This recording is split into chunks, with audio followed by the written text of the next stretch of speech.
अध्यापकों को समर्थन देने के लिए मोहाली पहुंचे दिल्ली के मुख्यमंत्री अरविंद केजरीवाल और मोहाली में स्थित पंजाब स्कूल शिक्षा बोर्ड के बाहर धरने पर बैठे कच्चे अध्यापकों से मुलाकात की। आइए देखते हैं मोहाली से रितेश कुमार की पूरी रिपोर्ट। वाहिगुरु जी का खालसा, वाहिगुरु जी की फतेह।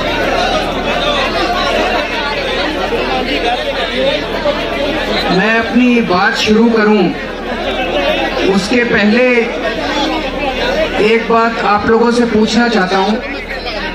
अभी मैं एयरपोर्ट से आ रहा था, मैं दिल्ली से आया, सीधा चंडीगढ़ एयरपोर्ट पे उतरा, वहां से सीधा आपके धरने पे आया हूं।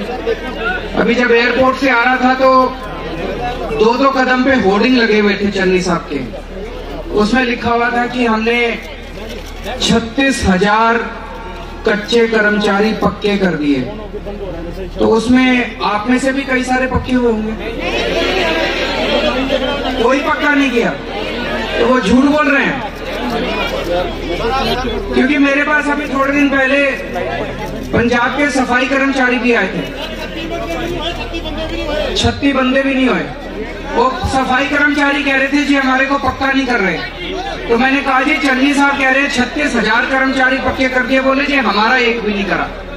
तो मैं सोच रहा था कि इतने बड़े बड़े होर्डिंग लगा रखे हैं कि 36,000 कर्मचारी पक्के कर दिए, उसमें ना तो कोई टीचर हुआ ना कोई सफाई कर्मचारी हुआ, तो वो 36,000 सफाई कर्मचारी कौन से पक्के किए? मेरे को झूठ बोल रहे हैं। दोस्तों मैं अभी यहाँ पे बैठ के आपके नेताओं की सारी बातें सुन रहा था। उन्होंने बताया कि इसी धरने पे लगभग सारे नेता आ चुके हैं। कैप्टन साहब भी आए, मनप्रीत बादल भी आपके किसी धरने पे पहुंचे, सारे पार्टियों के सारे नेता आ चुके हैं। मेरे ख्याल से आप लोग भी भाषण सुन सुन के पक गए होंगे। जिंदगी आपकी भाषण सुन सुन के बीत गई, जिंदगी आपकी वादे सुन सुन के बीत गई। मैं ये सोच रहा था कि यहाँ बैठे हुए ये लोग सोच रहे होंगे कि ये भी एक आ गया, ये भी अब भाषण देने आ गया, ये भी अब वादे करके चला जाएगा। तो मैं ये पहली चीज तो ये कहना चाहता हूं कि दिल्ली के अंदर आप सब लोगों के दोस्त यार रिश्तेदार रहते होंगे। आपने सुना होगा कि दिल्ली के अंदर शिक्षा व्यवस्था कितनी अच्छी हो गई। सुना है कि नहीं सुना है? मानते हो अच्छी हो गई? दिल्ली के अंदर जो स्कूल इतने अच्छे हो गए, दिल्ली के अंदर सरकारी स्कूल जो इतने अच्छे हो गए, वो केजरीवाल ने नहीं करे, वो मनीष सिसोदिया ने नहीं करे, वो हमारे टीचर्स ने करे हैं वहां पे। ये मैं आपको खुश करने के लिए नहीं कह रहा। दिल्ली के इतने स्कूलों में 16 लाख बच्चे पढ़ते हैं हमारे दिल्ली के सरकारी स्कूलों में। पंजाब के सरकारी स्कूलों में 24 लाख बच्चे पढ़ते हैं। इन 16 लाख बच्चों का भविष्य पहले, हमारी सरकार बनने के पहले इन 16 लाख बच्चों का भविष्य खतरे में था, अंधकार में था। स्कूलों में कोई पढ़ाई नहीं होती थी, सरकारी स्कूलों का माहौल खराब था। हमारी सरकार आने के बाद क्या हुआ? हमने कोई टीचर नहीं निकाला, वही टीचर काम कर रहे हैं जो पहले काम कर रहे थे। हमने बस माहौल बदल दिया। अब टीचरों को लगने लगा कि ये हमारी सरकार आ गई है, ये हमारे साथ खड़ी है। उन्हीं टीचर्स ने, जो टीचर पहले काम कर रहे थे, उन टीचरों ने कमाल करके दिखा दिया, पूरे दिल्ली की शिक्षा व्यवस्था बदल दी। टीचरों के जितने मसले थे वो सारे मसले मैंने ठीक करे और टीचरों ने मेरे बच्चों की पढ़ाई ठीक कर दी। मैं आज केवल ये कहने आया हूं कि मैं भी आपको वादा करके जा रहा हूं कि हमारी सरकार आएगी तो आपको पक्का करेंगे।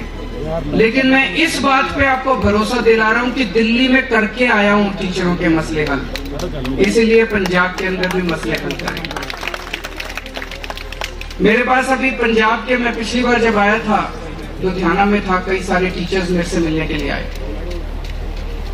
उन्होंने बताया जी कई सारे स्कूल ऐसे हैं जिसमें एक भी टीचर नहीं है, 7वीं क्लास तक के स्कूल है।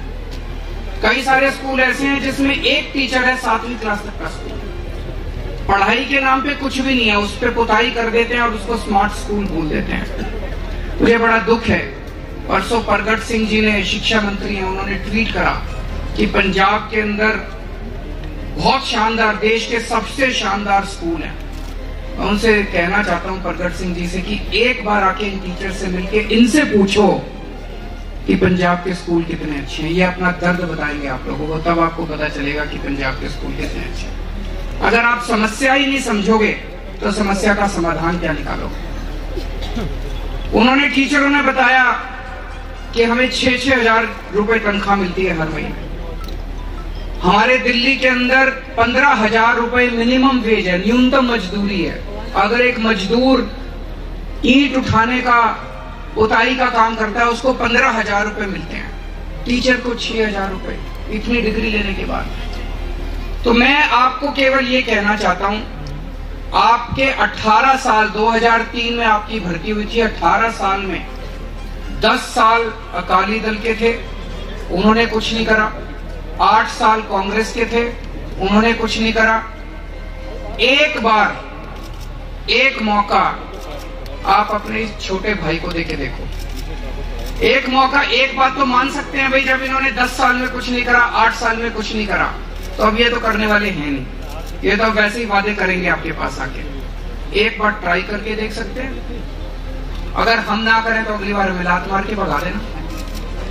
एक बार आज मैं आपको कह के जा रहा हूं, क्योंकि जैसे हमने दिल्ली में, हमारा सबसे बड़ा मुद्दा शिक्षा है, आम आदमी पार्टी का। हम भी आंदोलन से निकले हुए, आपकी तरह हम लोग आंदोलन से निकले हुए हैं। सबसे बड़ा मुद्दा शिक्षा है कि जिस भी स्टेट में जाके हम सरकार बनाएंगे, सबसे पहले स्कूल ठीक करेंगे, कॉलेज ठीक करेंगे। तो वो हम आपको खुश किए बिना कर ही नहीं सकते।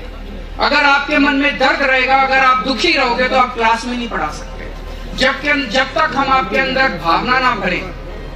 दिल्ली के टीचरों को हमने फॉरेन भेजा ट्रेनिंग करने के लिए। हमारे टीचर कनाडा जाते हैं, इंग्लैंड जाते हैं, अमेरिका जाते हैं, स्विट्जरलैंड जाते हैं, न्यूजीलैंड गए हैं हमारे टीचर ट्रेनिंग करने के लिए। कभी किसी ने सरकारी स्कूल के टीचरों को ट्रेनिंग करने के लिए विदेश भेजा? हम टीचरों को ट्रेनिंग करने के लिए विदेश भेज रहे हैं, और पंजाब सरकार अपने टीचरों को पानी की टंकी पे भेज रही है। इसको बदलना है। तो आज मैं आपको केवल ये वादा नहीं करके जा रहा कि आपको पक्का करेंगे, वो तो करेंगे ही करेंगे, वो तो छोटी बात है। मैं आप सब लोगों का आह्वान करने के लिए आया हूं, आप सब लोगों को आमंत्रित करने के लिए आया हूं कि अगली सरकार बनने के बाद आप सब लोगों के साथ मिलकर पंजाब का भविष्य बदलेंगे। सब लोग मिलकर पंजाब का भविष्य बदलेंगे। मैं बड़ी बड़ी बातें करूं, लंबे लंबे भाषण करूं, वो ठीक नहीं लगता। आप लोग बड़े तकलीफ में हो, बहुत भाषण सुन चुके, बहुत वादे सुन चुके।